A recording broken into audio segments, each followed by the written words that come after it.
Space is certainly an arena which not many explore, but this is definitely interesting because space is filled with mysteries, and unraveling these mysteries is a kind of passion that I have had before. And today we are building a much needed solution by the space industry for them to operate satellites safely in the orbit.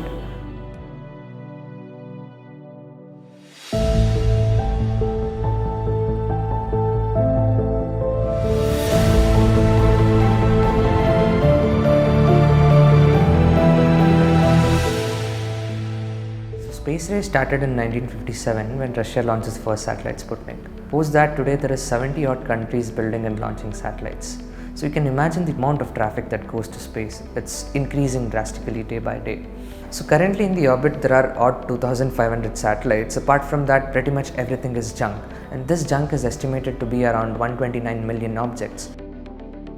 So all these junk can cause a potential damage to these satellites. A 1 centimeter sized object in space can cause the same damage as an SUV traveling at 660 km per hour and causing a damage. So you can imagine the kind of impact a centimeter object can have on these satellites. Everything in our lives are significantly dependent on these satellites, from the phone calls that we have done today to the messages that we have exchanged, GPS, whatnot.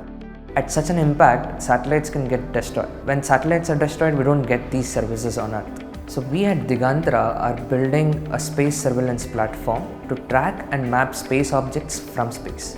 The reason is that the current solutions are ground-based, and these ground-based solutions are woefully inadequate in terms of tracking space debris less than 10 cm in size. Just because they are ground-based and these are radars and telescopes, they have limitations. For a space-based solution, there are no such limitations that we have, and it's much more dynamic in terms of tracking a space object, so it becomes much more accurate when we provide these services to all these satellite operators. The entire space situational awareness solution is required by satellite operators, launch companies, insurance, governments, policymakers. So each segment has their own set of requirements. We have to understand these requirements and work our way backwards so that these requirements are reflected in our satellite hardware, and this is the most challenging part of it. If I talk about the space debris market, this is a completely new market which is emerging right now. So there has to be some strategies that has to be developed for this market, completely different from the strategies that are implemented right now.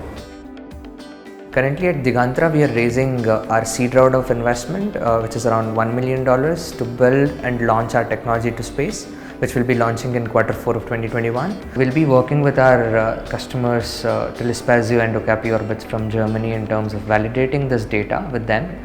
And we are also planning to expand the team with our seed investment that we are raising right now. And one of us will be moving to Australia for a program called Venture Catalyst Space, where we get mentorship and the access to Australian space ecosystem from the Australian government.